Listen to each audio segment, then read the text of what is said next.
ముఖ్యంగా ఉమ్మడి వరంగల్ జిల్లా, ఉమ్మడి ఖమ్మం జిల్లా, ఉమ్మడి నల్లగొండ జిల్లా, కరీంనగర్, సిద్దిపేట ఈ ప్రాంతాలలో లక్షలాది ఎకరాలలో పంట నష్టం జరిగింది. మొక్కజొన్న, వరి ధాన్యం, సోయాబీన్, పత్తి ప్రస్తుతం ఇప్పటికే నష్టపోతున్నామన్న రైతులందరికీ ఇంకా భారీ నష్టం జరిగింది. జరిగిన నష్టాన్ని చూసి రైతాంగం మొత్తం తల్లడిల్లుతా ఉన్నది.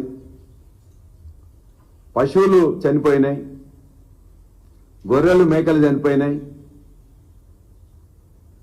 మా జనగామ అదే ఉమ్మడి వరంగల్ జిల్లాలో కూడా ఎక్కువగా గ్రామసీమల్లో రోడ్లు కూడా కట్టయినాయి.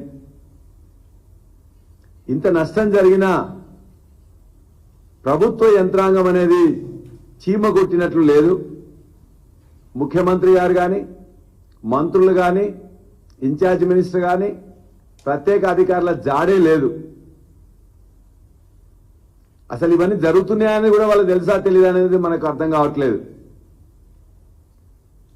ఇవాళ ఒకవైపు పంట నష్టం గతంలో జరిగింది, అది కూడా మేము చూసి చేస్తామని చెప్పేసి వ్యవసాయ శాఖ మంత్రి గారు, రెవెన్యూ శాఖ మంత్రి గారు తిరిగి కేంద్రానికి కూడా ఇన్ఫార్మ్ చేసినామన్నారు. గత వానాకాలంలో జరిగిన పంట నష్టానికి కూడా ఈ రోజు కూడా ₹1 కూడా ఇవ్వలే. ఒక్కొక్క పంట చూస్తే ఒక్కొక్క బాధ ఉన్నది. ఇవాళ మొక్కజొన్న దరిదాపుగా 6.5 లక్షల ఎకరాల్లో 4 లక్షల మంది రైతులు ఇలా మొక్కజొన్నని సాగు చేస్తా ఉన్నారు. మొక్కజొన్న ఈ రాష్ట్రంలో దరిదాపుగా ప్రతి ఎకరానికి 30 క్వింటాలు, దరిదాపుగా 28 నుంచి 32 క్వింటాలు కూడా పంట పండుతుంది. కానీ ఈ రాష్ట్ర ప్రభుత్వం యొక్క పాలసీ వల్ల కఠినమైన నిర్ణయాలు పెట్టిండ్రు. మార్క్ఫెడ్ ద్వారా వాళ్ళు పెట్టిన నిబంధనలు ఏమున్నాయంటే 1 ఎకరానికి 18 క్వింటాలు మాత్రమే మేము తీసుకుంటాం. ఆ ఎకరం భూమి ఎవరనేది ఆ ఓనర్ వచ్చి వేలిముద్ర వేస్తేనే తీసుకుంటాం. కౌలు రైతులది తీసుకోం. అంటే కౌలు రైతులకు మొత్తం కూడా మేము మొత్తం ఆకాశాన్ని తీసుకొచ్చేసి ఇక్కడ మీ చేతిలో పెడతాం, చంద్రుడిని తీసుకొచ్చి మీ చేతిలో పెడతాం అని చెప్పేసి కాంగ్రెస్ ప్రభుత్వం రాకముందు మాటలు చెప్పింది. ఇవాళ మేము ప్రశ్నిస్తున్నాం, 30 క్వింటాలు వండితే నువ్వు 18 క్వింటాలే తీసుకుంటే మిగతా 12 క్వింటాలు ఎక్కడ అమ్ముకోవాలి, ఎట్లా అమ్ముకోవాలి, ఏ రేటుకి అమ్ముకోవాలి? అదేవిధంగా ఏదైనా రైతు విదేశాలకు పోయినా, రైతు కౌలుకి ఇచ్చినా, రైతు ఇక్కడ లేకపోయినా, రైతు ఒకవేళ చనిపోయినా వాళ్ళ కుటుంబానికి ఇంకా వారసత్వం కింద ఆ భూమి మారకపోతే వ్యవసాయం చేయవద్దా? దరిదాపుగా 2602 మంది ఏఈఓలను గత ప్రభుత్వం నియమించింది కదా. పంటని రికార్డ్ చేస్తున్నారు కదా.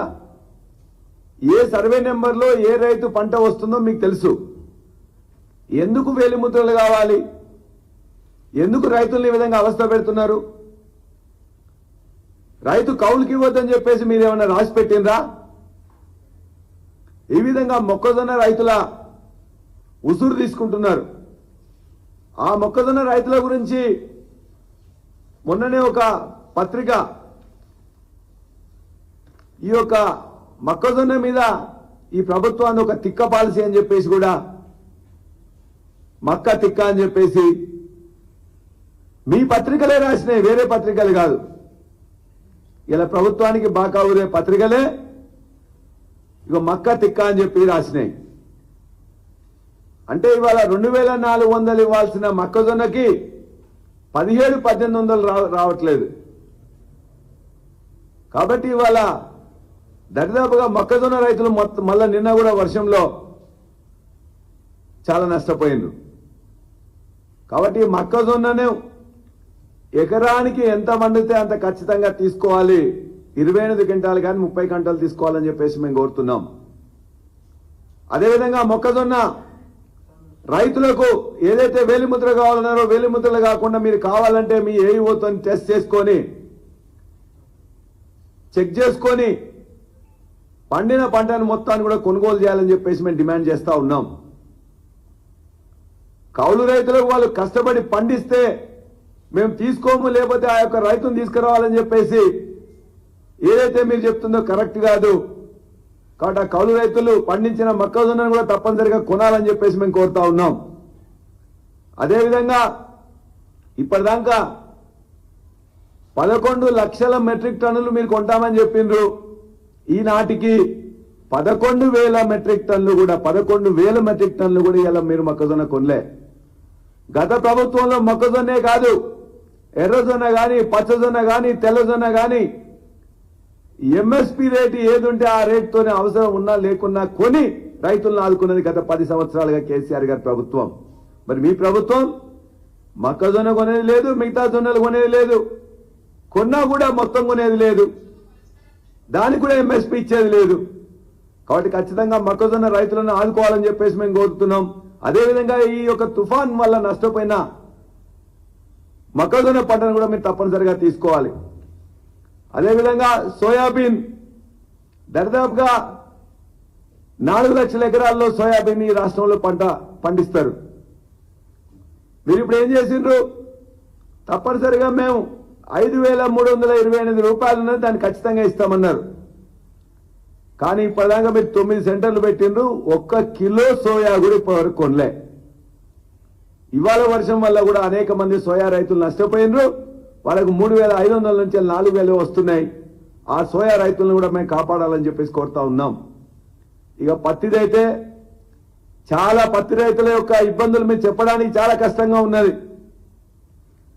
ఇవాళ 48 లక్షల ఎకరాల్లో పత్తి పంట పండిస్తే ఎకరానికి దరిదాపుగా 10 క్వింటాలు పండేది. ఇవాళ అకాల వర్షాలు కానీ లేకపోతే సమయానికి వర్షాలు పడకపోయిన తర్వాత పడడం వల్ల ఇవాళ 5 క్వింటాలు 3 క్వింటాలు నుండి 5 క్వింటాలే వస్తున్నది. ఆ 5 క్వింటాలు వచ్చేది కూడా ఇవాళ సిసిఐ అనేక నిబంధనలు పెడితే కాటన్ కార్పొరేషన్ ఆఫ్ ఇండియా ఈ ప్రభుత్వానికి చేత కావట్లేదు, రావట్లేదు. 12% 8% నుండి 12% మాయిశ్చర్ ఉండాలంటే ఏ రైతు పంట దగ్గర కూడా 15, 16, 17, 18 మాయిశ్చర్ ఉంటున్నది. నిన్న పడిన వర్షానికి మళ్ళా మొత్తం బూజు పట్టి నల్లగా మారుతా ఉన్నది. కాబట్టి దయచేసి ఈ వ్యవసాయ శాఖ మంత్రిని అదేవిధంగా ఇతర మంత్రులను కూడా నేను డిమాండ్ చేస్తున్నా, కాటన్ కార్పొరేషన్ ఆఫ్ ఇండియాతో మాట్లాడండి. 12% మాయిశ్చర్ రావట్లేదు కాబట్టి ఖచ్చితంగా దీన్ని 15, 16% మాయిశ్చర్ ఉన్న తీసుకోవాలి. ఆ పత్తి రైతులను కాపాడాలని చెప్పి మేము కోరుతా ఉన్నాం. ఇవాళ కూడా మళ్ళా ఈ వర్షం వల్ల ఇంకా ఎక్కువ నష్టం జరిగింది కాబట్టి ఈ అకాల వర్షాల వల్ల తుఫాన్ వల్ల ఆ పత్తి రైతులకు మనం చెప్పిన 8,000 కాదు, ఇవాళ 4,500, 5,000 రూపాయలు మాత్రమే వస్తున్నాయి. కాబట్టి వాళ్ళకి దక్కాల్సిన 7,500 ఖచ్చితంగా రావాలంటే ఖచ్చితంగా సిసిఐని ఒప్పించి 12% కాదు 16% వరకు మాయిశ్చర్ ఉన్న తీసుకోవాలని చెప్పేసి కూడా మేము కోరుతా ఉన్నాం. ఇక వరి ధాన్యం సంగతి చెప్తే మన రాష్ట్రంలో అత్యధిక ఎక్కువగా పండించేది వరి ధాన్యం. ఆ వరి ధాన్యానికి మీరు గతంలో కేసీఆర్ గారి ప్రభుత్వం అయితే 7,500 కేంద్రాలు ఓపెన్ చేసి ప్రతినిత్యం కూడా మానిటర్ చేస్తూ వాళ్ళకు కావాల్సిన టార్పాలిన్స్ ఇచ్చి నెల రోజుల ముందే మొత్తం కూడా వాటన్నిటికి కూడా రైస్ మిల్లర్తోని మ్యాపింగ్ చేసి ఇచ్చేవాళ్ళం. మరి మీరేం చేసిండ్రు? ఇవాళ రిబ్బన్ కటింగ్లు చేసిండ్రు. ఈ ప్రభుత్వాన్ని గత ప్రభుత్వం చేసిందే ఉన్నట్లయితే రిబ్బన్ కటింగ్ చేయడం అలవాటు. అట్లానే ఈ యొక్క కేంద్రాలకు ఓపెనింగ్ కోసం అని చెప్పేసి రిబ్బన్ కటింగ్ చేసిండ్రు, కొబ్బరికాయలు కొట్టిండ్రు. కానీ 4,000 కేంద్రాల్లో ఇప్పటిదాకా కూడా తగిన ఏర్పాట్లు చేయలే. వాళ్ళకు కావాల్సిన టార్పాలిన్లు ఇవ్వలే. దరిదాపుగా 50% కోతలు జరిగినాయి. ఆ 50% జరిగిన కోతల్లో కూడా ఇవాళ నిన్న తుఫాన్ వల్ల ఇలా మార్కెట్లో ఉన్నాయి కానీ కళ్ళాల్లో ఉన్నాయి కానీ కొనుగోలు కేంద్రాల్లో ఉన్నాయి కానీ మొత్తం కూడా నువ్వు టార్పాలిన్లు ప్రొవైడ్ చేయకపోవడం వల్ల మొత్తం తడిసి ముద్దయినాయి, కొట్టుకుపోయినాయి. దరిదాపుగా ఇవాళ ఇప్పటికైనా బుద్ధి తెచ్చుకొని ఈ యొక్క రైతులను కాపాడడం కోసం ఖచ్చితంగా టార్పాలిన్లు అందజేయాలి. వెంటనే ఏదైతే కొనుగోలు కేంద్రాలకు మ్యాపింగ్ ఇంకా రైస్ మిల్లర్స్ తో జరపలేదో వెంటనే జరపాలి. తడిసిన ధాన్యాన్ని కూడా కొనాలి. ఇంతకుముందున్న గతంలో ఉండే 1200 కోట్లు ఇప్పటి వరకు కూడా సన్న వడ్లకు బోనస్ ఇస్తామని చెప్పి ఇవ్వలేదు. అది కూడా వెంటనే గత బోనస్ ఇవ్వాలి. తడిసిన ధాన్యాన్ని కొనాలి. ఈ యొక్క దొడ్డు వడ్లకు కూడా బోనస్ ఇవ్వాలి. ఖచ్చితంగా వరి ధాన్యం కేంద్రాలలో సరైన నిర్వహణ పద్ధతులు పాటించాలని చెప్పేసి మేము కోరుతా ఉన్నాం. ఇవాళ మేము చెప్పడం కాదు, నిన్న జరిగిన ఇవన్నీ చూస్తే ఇవాళ మీకు అనుకూల ఉన్న పత్రికల్లో ఈ యొక్క కల్లోలం ఏముందో చూడండి. ఇవాళ ఈ పత్రికలను ఎవరియో చూడండి. ఈ పత్రికల్లో కూడా మొత్తం కూడా ఏమొచ్చిందో మీరు చూడండి. అన్ని జిల్లాలలో కూడా ఏ విధంగా జరుగుతుందో చూడండి. ఇగో ఇది ఈనాడు పత్రికలో వచ్చింది, ఇగో ఇది వెలుగు పత్రికలో వచ్చింది, మరొకటి జ్యోతి పత్రికలో వచ్చింది. అంటే అన్ని పత్రికలు కూడా ఇవాళ మొత్తం కూడా ఎంత నష్టం జరిగిందని చెప్పేసి కూడా వస్తున్నది. ఇవాళ మీరు నమస్తే తెలంగాణలో ఇవాళ రైతుల గురించి వచ్చిన మొత్తం కూడా ఇచ్చిండ్రు. మేము అడిగేది ఒకటే, జనగామ జిల్లా నర్మెటలో ఒక గ్రామంలో దరిదాపుగా 80 మేకలు ఒకటేసారి నిన్న కొట్టుకొని పోయినాయి. పశువులు కొట్టుకోపోయి చనిపోయినాయి. ఎలక్ట్రికల్ పోల్స్ పడిపోయినాయి. అదేవిధంగా ఆ పంట కూడా ఏదైతే కోతకున్నదో అది మొత్తం కూడా ఒరిగిపోయింది. ఎక్కడున్నారని చెప్పి నేను అడుగుతున్నా. ముఖ్యమంత్రి గారికి దీని మీద మాట్లాడడానికి కానీ, సలహా ఇవ్వడానికి కానీ, రివ్యూ చేయడానికి కానీ, సమీక్ష చేయడానికి కానీ సమయం లేదు. సినిమా వాళ్ళతో చిందులు వేస్తున్నారు, ఢిల్లీకి పోతున్నారు, ముంబైకి పోతున్నారు. దానికి టైం ఉన్నది. జూబ్లీ హిల్స్ ఎన్నికలకు టైం ఉన్నది. సినిమా వాళ్ళతో మాట్లాడడానికి టైం ఉన్నది. వాళ్ళకన్నీ రైతులకు ఇస్తారన్న కోరికలు నెరవేర్చకుండా 10 ఏళ్ల నుంచి ఎలా పట్టించుకొని సినీ కార్మికుల గురించి ఎలా పట్టించుకుంటారని చెప్పేసి పొంకనాలు పోతున్నారు. కాబట్టి ముఖ్యమంత్రి గారికి అసలు యొక్క తుఫాన్ వచ్చింది, ఇన్ని జిల్లాల్లో నష్టం జరిగింది, ఇలా వరంగల్ పట్టణం కానీ, హన్మకొండ పట్టణం కానీ, కాజీపేట పట్టణం కానీ, జనగామ పట్టణం కానీ మొత్తం నీళ్లలో మునిగిపోయింది అనే పట్టింపు కానీ, సోయి కానీ ముఖ్యమంత్రికి లేదు. ఇక మా జిల్లా మంత్రులు అయితే ఆ ఉమ్మడి వరంగల్ జిల్లా మంత్రులు రౌడీలను వేసుకొని ఇక్కడ మొత్తం జూబ్లీ హిల్స్ లో మొత్తం ఇష్టం వచ్చినట్టు ప్రచారం చేస్తున్నారు, తిడుతున్నారు, బెదిరిస్తున్నారు. 6 జిల్లాలున్న ఉమ్మడి వరంగల్ జిల్లాలో అత్యధిక నష్టం జరిగితే ఇలా కాలువలు కానీ, చెరువులు దిగి మొత్తం కూడా ఇవాళ హన్మకొండ పట్టణంలో 125 కాలనీస్ మొత్తం మునిగిపోతే అక్కడున్న ఏ మంత్రి ఇంతవరకు పోలే, ఏ ప్రత్యేక అధికారి ఇంతవరకు రాలే, ఇన్ఛార్జ్ మంత్రులు రాలే. కాబట్టి మంత్రుల పరిస్థితి, మంత్రుల పరిస్థితి, వరంగల్ జిల్లా మంత్రుల పరిస్థితి ఆ విధంగా ఉన్నది. ఇక ఇన్ఛార్జ్ మంత్రి, మాకున్న ఇన్ఛార్జ్ మంత్రి గారు ఇవన్నీ వదిలిపెట్టి తన యొక్క జన్మదిన సంబరాలలో మునిగి తేలుతా ఉన్నాడు. ఈ రాష్ట్రం వచ్చిన తర్వాత అత్యధికమైన ఈ యొక్క ఖజానా నుంచి పైసలు ఎవరు తీసుకున్నారంటే మా ఇన్ఛార్జ్ మంత్రిగా ఉన్నతనే. మొత్తం కూడా ఆ జిల్లాలో ఉండే అన్ని కాంట్రాక్ట్ కూడా చివరికి సమ్మక్క సారక్క దగ్గర ఉన్న కాంట్రాక్ట్ కూడా వదిలిపెట్టకపోతే ఆ మంత్రులే వాళ్ళు ఫిర్యాదులు చేసుకుంటూ రోడ్ల మీదకి వస్తూ గన్లతో బెదిరిస్తూ మొత్తం మీద వాళ్ళ వివాదాలన్నీ కూడా వాళ్ళు పంచుకోవడానికే తప్ప ఇలా రైతులు నష్టపోయినరు, పంట నష్టం జరిగింది, వాళ్ళకేమన్నా ఇప్పిద్దామని చెప్పే సోయి ఏ ఇన్ఛార్జ్ మంత్రి కానీ మంత్రులు కానీ లేదు.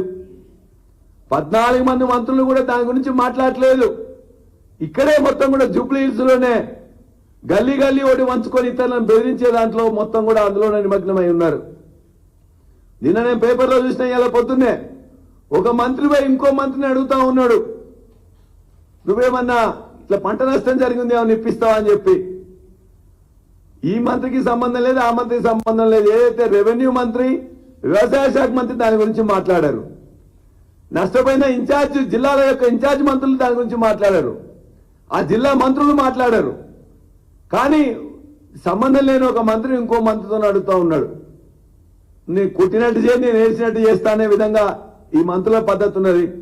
మంత్రులు దోచుకోవడంలో, పంచుకోవడంలో, వివాదాల్లో మునిగిపోయింది తప్ప లక్షలాది ఎకరాల్లో పంట నష్టం జరిగితే వ్యవసాయ శాఖ మంత్రి అవపడ్డాడు, రెవెన్యూ మంత్రి అవపడ్డాడు, ఇన్ఛార్జ్ మంత్రి అవపడ్డాడు, జిల్లా మంత్రులు అవపడ్డారు, ముఖ్యమంత్రి అవపడ్డారు. అంటే ఇంత కష్టంలో ప్రజలుంటే కూడా, రైతులుంటే కూడా గత సంవత్సరం ఇవ్వాల్సిన పంట నష్టం కూడా ఇవ్వకుండా ఇప్పుడున్న పంట నష్టానికి కూడా ఎవరు లేరు. మేము ప్రత్యేక అధికారులు వేసినామని ఇంతకుముందు ఎప్పుడో పేపర్లో చూసిన ఒక్క ప్రత్యేక అధికారి కూడా లేడు, ఒక్కడు కూడా రాలే. వరంగల్ కానీ, ఖమ్మం కానీ, నల్గొండ కానీ నిన్న జరుగుతున్న నష్టం చూడటానికి కానీ, పరిశీలించడానికి కానీ, కనీసం అంచనా వేయడానికి కానీ ఇప్పటిదాకా మంత్రులు కానీ అధికారులు కానీ ఎవరు రాలే. పాపం కలెక్టర్లలో ప్రయత్నం చేద్దాం అనుకున్నారు, కానీ వాళ్ళు ఉత్సవ విగ్రహాలు, వాళ్ళ దగ్గర ఒక్క పైసా కూడా లేదు. మా జనగామలో గానుగపాడు దగ్గర 2 సంవత్సరాలు ఇప్పటిదాకా 10 సార్లు కొట్టుకుపోయింది ఒక బ్రిడ్జ్. జనగామ నుంచి హుస్నాబాద్ పోతుంది. జనగామ ప్రజలే కాకుండా మొత్తం కూడా రాష్ట్ర ప్రజలు అనేక మంది కూడా హుస్నాబాద్ కూడా దగ్గర దారి నర్మట, తడిగొప్పుల మా గ్రామాలు, మా యొక్క మండలాలే కాకుండా హుస్నాబాద్ పోతుంది. నేను స్వయంగా R&B మినిస్టర్ కోమటిరెడ్డి గారికి రిప్రజెంటేషన్ ఇచ్చిన, మా ఇన్ఛార్జ్ మినిస్టర్ పొంగులేటి శ్రీనివాస్ రెడ్డి గారికి రిప్రజెంటేషన్ ఇచ్చిన, ఫైనాన్స్ మినిస్టర్ బట్టి విక్రమార్క గారికి ఇచ్చిన. ఎంత పని అయ్యేది? 90 లక్షల రూపాయలు ఇస్తే ఆ యొక్క పూర్తి పని అయిద్దని చెప్పేసి అంటే 9 పైసలు కూడా ఇవ్వలే. ఇప్పటిదాకా దాని మీద దరిదాపుగా 30-40 లక్షలు ఖర్చు పెట్టి ప్రతిసారి ఉట్టిగానే పక్కన మట్టి పోస్తా ఉన్నారు. ఆ మట్టి పోయగానే మళ్ళీ వర్షం పడగానే కొట్టుకుపోతా ఉన్నది. అంటే కలెక్టర్లకు ఒక్క పైసా కూడా నువ్వు దగ్గర పెట్టకపోవడం వల్ల, కలెక్టర్లు రిపోర్ట్ చేసిన వాళ్ళ యొక్క మాట వినకపోవడం వల్ల ఇవాళ గ్రామాలు కానీ, పట్టణాలు కానీ, జనగామ పట్టణం కూడా మొత్తం మునిగిపోయింది. హన్మకొండ, వరంగల్ ఏ విధంగానైతే పంట మునిగిపోయినాయో ఇక్కడ కూడా మునిగిపోయింది. 2 సంవత్సరాలలో ఈ పట్టణాల అభివృద్ధి కానీ, గ్రామాల అభివృద్ధి కానీ ఒక్క రూపాయి ఇయ్యలే. కానీ వచ్చిన ఖజానా నుంచి వచ్చిన ప్రతి పైసను కూడా ఈ యొక్క మంత్రులు చేసిన పనికి బిల్లుల రూపంలో తీసుకుంటారు, చెయ్యని పనికి RE రూపంలో తీసుకుంటారు, కొత్త పనికి మొబిలైజేషన్ రూపంలో తీసుకుంటారు. ఏ విధంగానైనా ఖజానా ఖాళీ చేస్తున్నారు. మొత్తం కూడా వాళ్ళ యొక్క బొక్కసాలు మొత్తం కూడా నింపుకుంటా ఉన్నారు. బందిపోట్ల లాగా ఈ యొక్క రాష్ట్రం మీద పడి మంత్రులందరూ కూడా మొత్తం రైతులకు రావాల్సిన పైసలు రాకుండా, రైతులకు ఇవ్వాల్సిన రైతు బంధు ఇవ్వకుండా, రైతు బీమా ఇవ్వకుండా, పంట నష్టం జరిగితే వాళ్ళందరికీ డబ్బులు ఇవ్వకుండా, ఇవాళ పిల్లలకి ఇవ్వాల్సిన స్కాలర్షిప్స్ ఇవ్వకుండా, ఏది కూడా ప్రజలకు సంబంధించిన ఉపాధ్యాయులకు కానీ, ఉద్యోగులకు కావాల్సిన వాళ్ళ యొక్క బిల్లులు కానీ, మెడికల్ బిల్లులు కానీ, రిటైర్మెంట్ బెనిఫిట్స్ ఇవ్వకుండా మొత్తం ఈ మంత్రుల యొక్క ఈ కాంట్రాక్టర్లుగా ఉన్న మంత్రులు మొత్తం కూడా ఈ యొక్క ఖజానాన్ని ఖాళీ చేస్తున్నారు. నయా బందిపోట్లుగా మారినరు. దయచేసి ఇప్పటికైనా మేము డిమాండ్ చేస్తున్న ప్రభుత్వాన్ని 1,00,000 ఎకరాల్లో నష్టపోయిన ఈ పంటకు ఇమ్మీడియట్ గా అంచనా వేసి ఈ ప్రభుత్వం చేయగలిగింది చేసి, మీరు చేయలేకపోతే అప్పుడు కూడా కేంద్ర ప్రభుత్వాన్ని అడగండి. కనీసం పోయి వాళ్ళని ఓదార్చండి. కనీసం చిన్న చిన్న 2 లక్షలు 3 లక్షల పనుల కోసం అని చెప్పేసి ఆ కలెక్టర్ దగ్గర నుంచి డబ్బులు పెట్టండి. డబ్బులు పెట్టకుండా మీరు ఇక్కడ ఊరేక్కుంటూ మొత్తం ఖజానాన్ని ఖాళీ చేస్తూ రైతులను ముంచుతున్న ఈ ప్రభుత్వాన్ని మేము డిమాండ్ చేస్తున్నాం. ఖచ్చితంగా మొక్కజొన్న మొత్తం కొనాలి, వరి ధాన్యం మొత్తం కొనాలి, సోయాబీన్ మొత్తం కొనాలి, పత్తి మాయిశ్చర్ రేట్ తగ్గించాలి, రైతులను ఆదుకోవాలని చెప్పేసి నేను ఈ ప్రభుత్వాన్ని వెంటనే డిమాండ్ చేస్తున్నా. ఇక్కడ జూబ్లీ హిల్స్ కాదు, ఇవాళ క్షేత్రానికి పోయి పనిచేయమని చెప్పేసి నేను డిమాండ్ చేస్తా ఉన్నాను.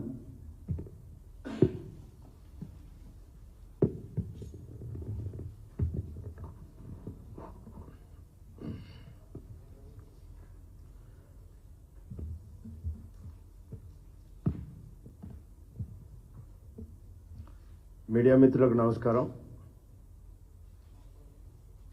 పల్లా గారు అనేక విషయాలు చెప్పడం జరిగింది. మెంతా తుఫాను వాస్తవంగా ఆంధ్రప్రదేశ్లో తీవ్ర నష్టం చేస్తుందనేది అందరూ భావించారు. కానీ దాని ప్రభావం తెలంగాణలో ఉన్నటువంటి ఖమ్మం, ఉమ్మడి నల్లగొండ, ఉమ్మడి వరంగల్, మహబూబ్ నగర్ జిల్లాల్లో పెద్ద ఎత్తున విధ్వంసం సృష్టించింది. ప్రధానంగా నష్టపోయింది రైతాంగం. పేపర్లు వాళ్ళకు అనుకూలమైనటువంటి కాంగ్రెస్ పార్టీకి అనుకూలమైన పేపర్లోనే పెద్ద ఎత్తున వార్తలు రాశారు. వెలుగు పేపరు ఇక్కడ ఇన్ఛార్జిగా జూబ్లీ హిల్స్ ఎన్నికల్లో ఇన్ఛార్జిగా ఉన్నటువంటి వివేక్ గారి పేపర్ రాసింది. నేలవారినటి వరి, తడిసి ముద్దైన పత్తి, జాలువారుతున్న మిరప, మురిగిపోతున్న సోయా, వరదలో కొట్టుకుపోయిన ఒడ్లు మక్కలు. ఇంత పెద్ద ఎత్తున నష్టం జరిగితే కనీసం ఒక సమీక్ష చేయాలనే ఒక ఆలోచన లేనటువంటి ప్రభుత్వం, ఒక దుర్మార్గమైన ప్రభుత్వం ఈ రాష్ట్రంలో ఉంది. దున్నపోతు కనుక నిద్రపోతున్నటువంటి ఏ విధమైన పరిస్థితి ఉందో ఈ రాష్ట్ర ప్రభుత్వ పరిస్థితి ఆ విధంగా ఉంది. రైతులకి నష్టం జరిగితే గతంలో కూడా ప్రకృతి నష్టాలు జరిగినప్పుడు అది వరద కానివ్వండి, వ్యవసాయ